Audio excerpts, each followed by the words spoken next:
জীৱনৰ লগৰী জনমলৈ বিচাৰিছো পোৱা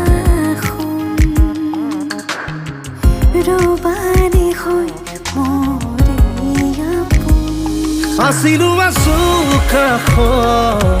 সদায় থাকিম মৰণে মাতিলেও কথা ৰাখিম আছিলো আছো